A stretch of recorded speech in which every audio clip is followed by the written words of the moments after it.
ఆకాశవాణి ప్రాంతీయ వార్తలు చదువుతున్నది కనపర్తి రాణి. ముఖ్యాంశాలు: దేశవ్యాప్తంగా స్థానిక ఉత్పత్తులకు ప్రచారం కల్పించేందుకు చేపట్టిన ఒక జిల్లా ఒక ఉత్పత్తి 2024-25 అవార్డుల కార్యక్రమం ఈరోజు ఢిల్లీలో జరగనుంది. ప్రముఖ తెలుగు చలనచిత్ర నటులు కోట శ్రీనివాసరావు అంత్యక్రియలు హైదరాబాద్లో ముగిశాయి. తెలంగాణ ముఖ్యమంత్రి ఏ రేవంత్ రెడ్డి ఈరోజు కొత్త రేషన్ కార్డుల పంపిణీ కార్యక్రమంలో పాల్గొంటారు. రాష్ట్రాభివృద్దితో పాటు గ్రామాల అభివృద్దికి ఆంధ్రప్రదేశ్ ప్రభుత్వం ప్రాధాన్యమిస్తోందని అమలాపురం పార్లమెంటు సభ్యులు జి. హరీష్ మాథుర్ తెలిపారు. ఆంధ్రప్రదేశ్లోని అన్నమయ్య జిల్లాలో గత రాత్రి జరిగిన రహదారి ప్రమాదంలో 7 మృతి చెందారు. వార్తల వివరాలు: దేశవ్యాప్తంగా స్థానిక ఉత్పత్తులకు ప్రచారం కల్పించేందుకు చేపట్టిన ఒక జిల్లా ఒక ఉత్పత్తి 2024-25 అవార్డుల కార్యక్రమం ఈరోజు జరగనుంది. ఢిల్లీలో జరిగే ఈ కార్యక్రమంలో ఒక జిల్లా ఒక ఉత్పత్తి అవార్డు కింద ఎంపికైన ఉత్పత్తులకు కేంద్ర వాణిజ్య శాఖ మంత్రి పీయూష్ గోయల్ ఈ పురస్కారాలను అందజేస్తారు. ఆంధ్రప్రదేశ్లోని 9 ఉత్పత్తులు ఈ పురస్కారాలకు ఎంపికయ్యాయి.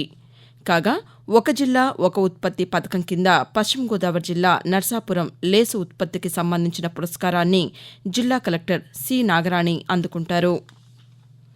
మరోవైపు ఒక జిల్లా ఒక ఉత్పత్తి పథకంలో ఆంధ్రప్రదేశ్కు జాతీయ పురస్కారాలు లభించడం గర్వకారణమని చేనేత జౌళి శాఖ మంత్రి ఎస్. సవిత అన్నారు.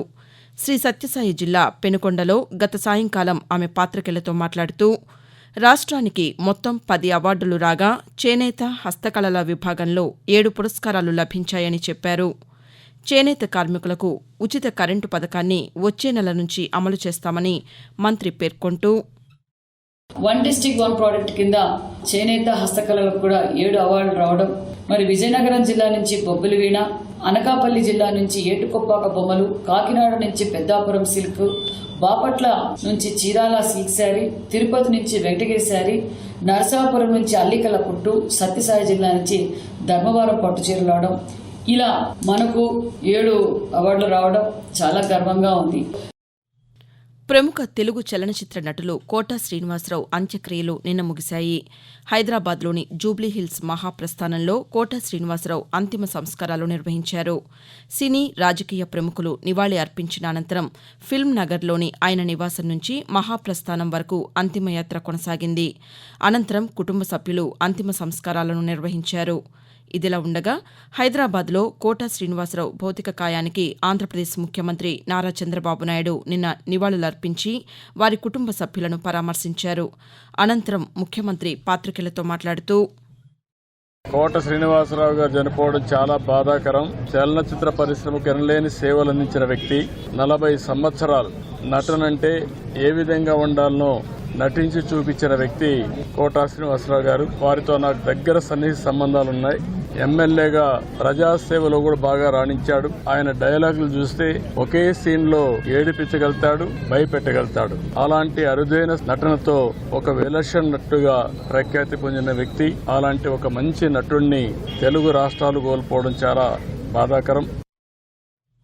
తెలంగాణ ముఖ్యమంత్రి ఏ రేవంత్ రెడ్డి ఈరోజు కొత్త రేషన్ కార్డుల పంపిణీ కార్యక్రమంలో పాల్గొంటారు. సూర్యాపేట జిల్లా తుంగతుర్తిలో రేషన్ కార్డుల కార్యక్రమాన్ని ఆయన ప్రారంభిస్తారు. తిరుమలగిరి తహసీల్దార్ కార్యాలయానికి సమీపంలో ఏర్పాటు చేసిన వేదిక నుంచి ముఖ్యమంత్రి లబ్దిదారులకు కార్డులను అందజేస్తారు. అనంతరం బహిరంగ సభలో ప్రజలను ఉద్దేశించి ప్రసంగిస్తారు. కొత్త రేషన్ కార్డుల పంపిణీ ద్వారా 11,30,000 మంది పేదలకు ప్రయోజనం చేకూరుతుందని అధికారులు తెలిపారు. ఆకాశవాణి ప్రాంతీయ వార్తలు వింటున్నారు.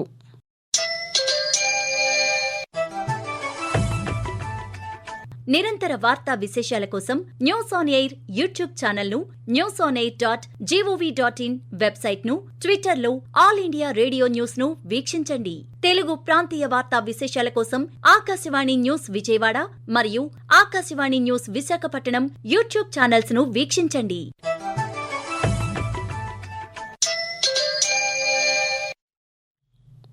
వైద్య భద్రత, ఆర్థిక సాయం అందించేందుకు ముఖ్యమంత్రి సహాయ నిధి ఎంతగానో దోహదపడుతుందని ఆంధ్రప్రదేశ్ వ్యవసాయ శాఖ మంత్రి కె. అచ్చెన్నాయుడు తెలిపారు.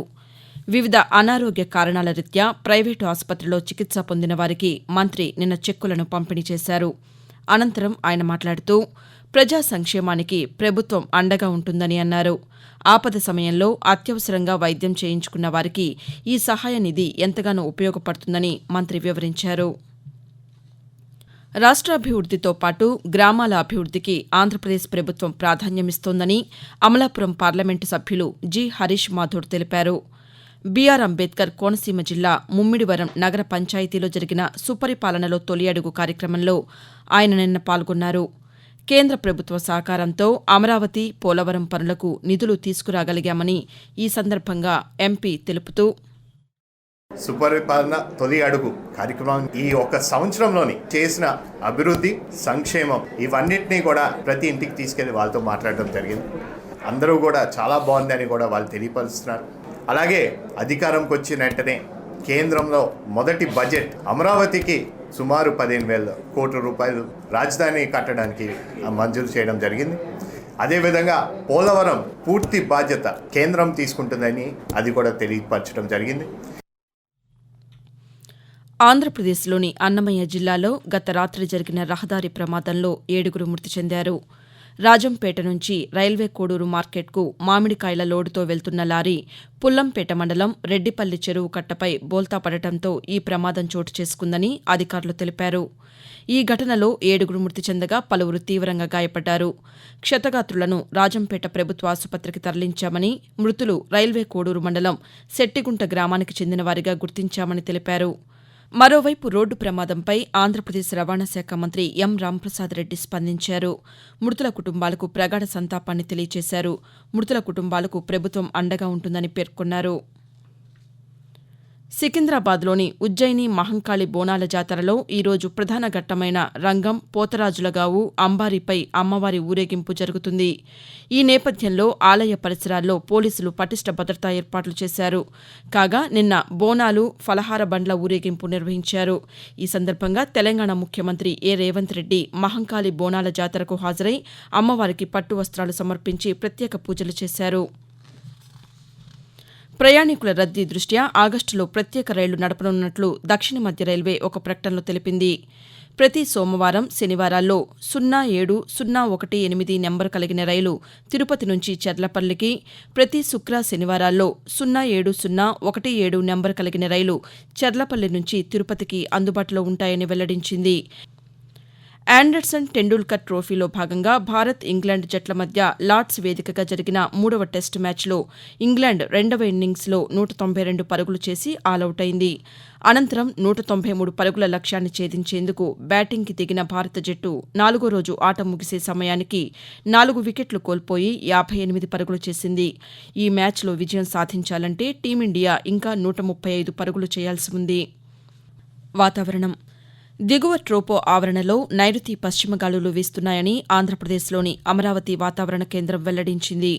దీని ప్రభావంతో రాష్టంలో ఈరోజు తేలికపాటి నుండి మోస్తరు వర్షాలు కురిసే అవకాశం ఉందని వాతావరణ కేంద్రం అధికారి ఎల్. నారాయణ ఆకాశవాణి ప్రాంతీయ వార్తా విభాగానికి వివరిస్తూ, ఆంధ్రప్రదేశ్ మరియు యానాంలో దిగువ ట్రోపో ఆవరణంలో వాయువ్యంగా మరియు పశ్చిమంగా గాలులు వీస్తున్నాయి. వీటి ఫలితంగా ఉత్తర కోస్తాంధ్రప్రదేశ్, యానాం మరియు దక్షిణ కోస్తాంధ్రప్రదేశ్ మరియు రాయలసీమల్లో ఈ రోజు తేలికపాటి నుండి ఒక మోస్తారు వర్షాలు లేదా ఉరుములతో కూడిన జల్లులు 1 లేదా 2 చోట్ల కురిసే అవకాశం ఉంది.